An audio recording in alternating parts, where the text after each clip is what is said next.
Hey guys, welcome to the Natural Birth Show. I'm Rachel, and today I'm talking with my friend Amanda about epidurals and how much better it is to not have an epidural, really, what the benefits are of not having it. So I'm going to go ahead and let her say hi. Hi. So Amanda has had 2 births with an epidural and 1 without an epidural, Yes. right? Yes. Which one was better? The one without, for sure. Definitely the Hands one down. without. Yeah. Oh, my little plug. This is not medical advice, guys. Okay, we're just talking here. If you have any questions, talk to a proper care provider. Anyway, so your first 2 were with an epidural, right? Right. Yes. And we're also going to go over her birth story, but you have to sit through the epidural stuff too. Her cute baby's sitting right next to us and making cute noises, so you may hear his toys or his sounds, but that's okay. Anyway, so with Wyatt, you had an epidural, right? Right. That's Yes. your oldest. Yes. You were progressing wonderfully. Yes. Labor started at home. Uh-huh. And I had the intentions of not having an epidural. Okay.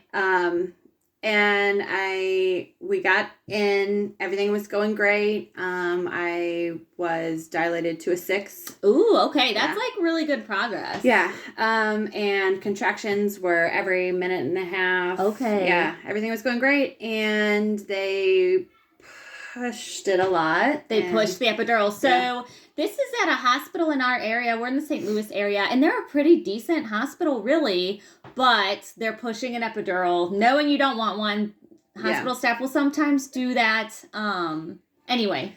So I relented, said, okay, got it. And I went from a 6 when I went in to staying at a 6 for several hours afterwards. It completely... Did your contraction pattern kind of change too, or did it stay the same? We didn't review that. It kind of stayed the same. Okay. At least that's what they told me. Yeah, but you couldn't feel it, right? Yeah. Okay.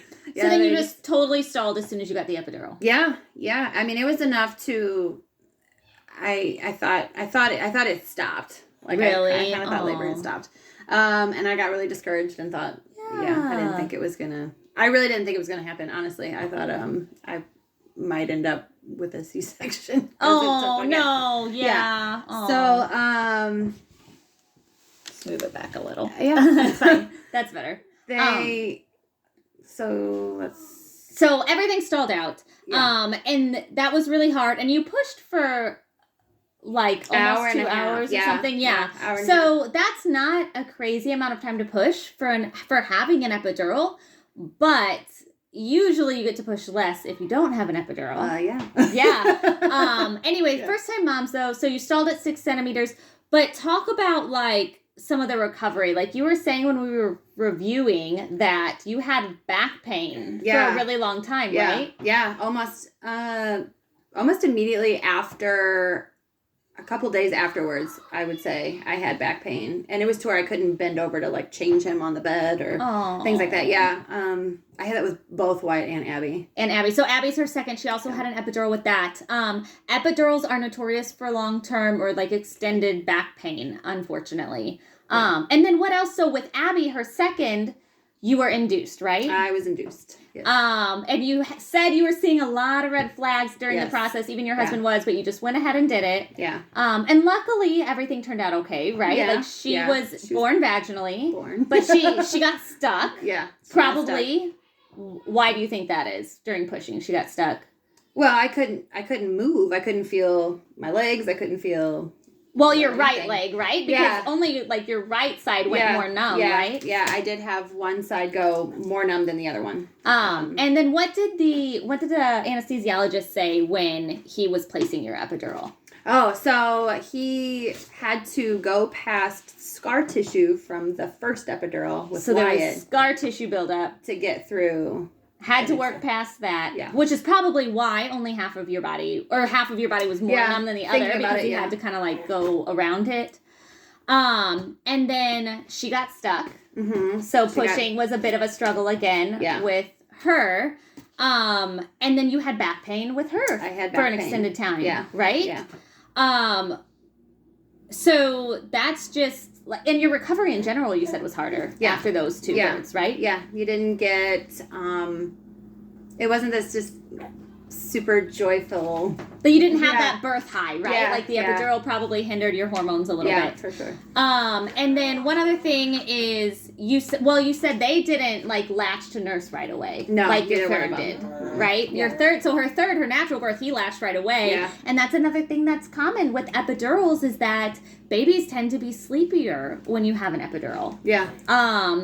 That was pretty apparent, actually. Yeah, that was very obvious to you. And then you said you were shaking really bad after your epidurals. Yes. Shaking is a hormonal process most of the time, but an epidural can actually make shaking worse. You did not shake with your third after the birth at all. And you were in such a good mood.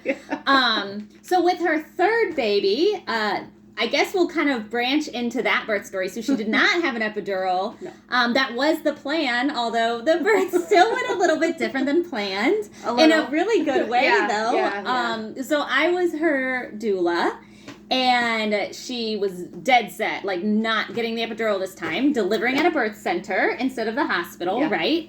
And that was a great intention.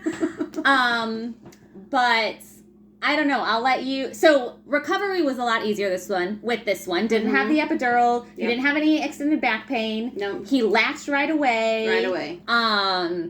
No red flags or anything, right? No. And no you had this crazy birth high. Yeah. Okay, so you're gonna hear in a minute how crazy her birth story was, and she still, instead of feeling overwhelmed or emotional or tired, she had this amazing birth high where she, like, nothing could ruin her day, right? That's what you explained to me. For sure. And you actually said when we were talking, too, that epidurals make your pain longer. Yeah, yeah. Which I really liked that quote because it drug out her labors, and then it drug out her recovery, and you'll see that how much better it was with her birth story. So I'll let you take over. Well, not only does it drag everything out as far as labor and recovery goes, but then you have to struggle with a baby that won't latch.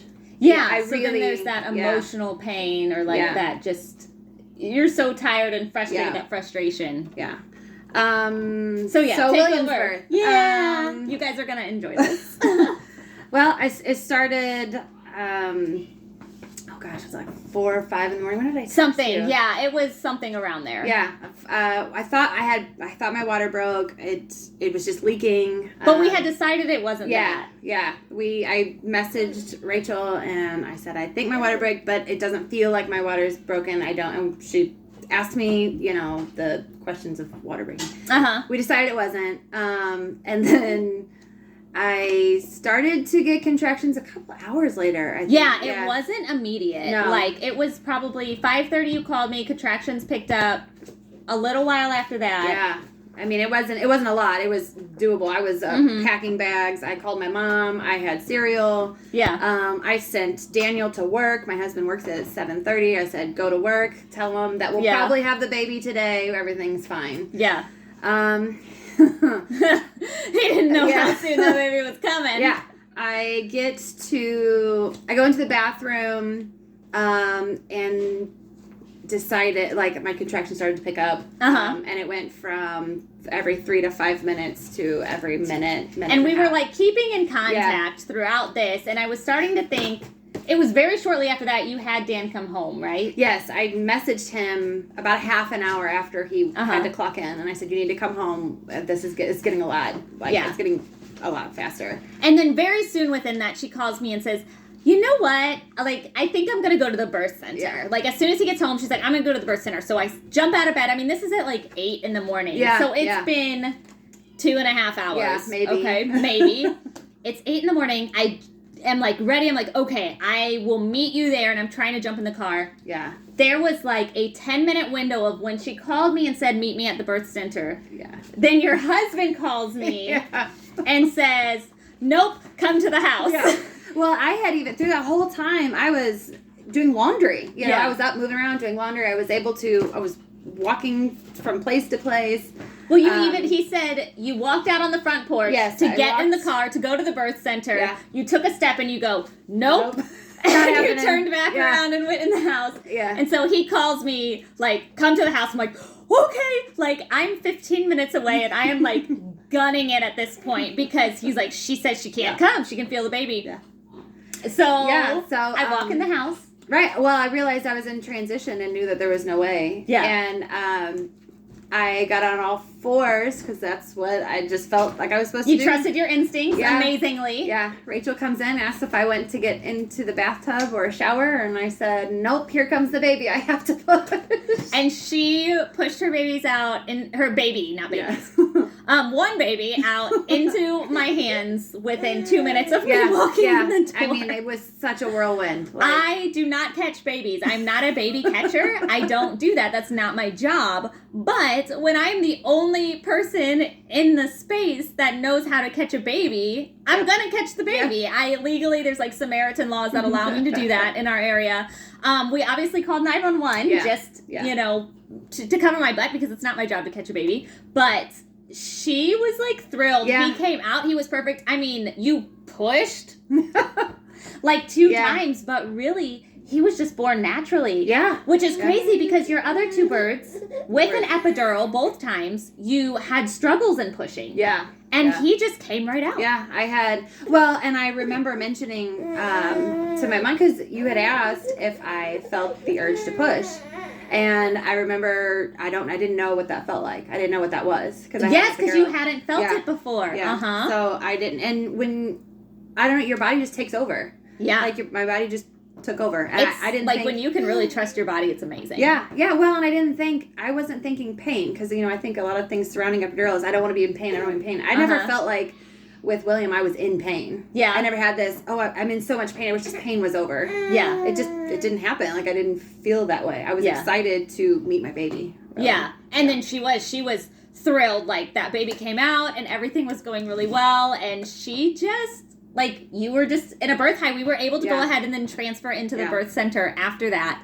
And the whole time, like, I don't think that smile left your face. No, honestly. no, yeah. Like, he was nursing well. He latched right away. Yeah, like, I was surprised at how fast he latched on. Yeah, because you didn't have that experience with the other two. Right, no. Your pushing was better. Yeah. And then your labor was obviously faster, which honestly, maybe that had to do with not having an epidural. Maybe it just had to do with some of the exercises and things I taught you. Yeah. But pushing being faster definitely was not the epidural, or not having the epidural. Him latching was probably because you didn't have an epidural, and then your recovery. Right. Recovery was, it's completely different. Yeah. Well, and that birth high definitely was because that epidural didn't hinder her hormones, too. Right. Right. I remember getting on the stretcher, and I had to think for a minute. I was like, I can stand. Like, I can get up and get on the stretcher. Like, I can actually move and be a human still. Right, and there was no, I don't know, it was so profoundly different. That's so awesome. Yeah. I think, honestly, we could go over details of her birth. That was her cute baby dropping something. We could go over details of her birth all day if we wanted to, but her kiddo's getting antsy, and I think you guys have all the details you need. If you have any questions, comment below. Please push that subscribe button and let me know if you have any questions. Bye, guys. Bye.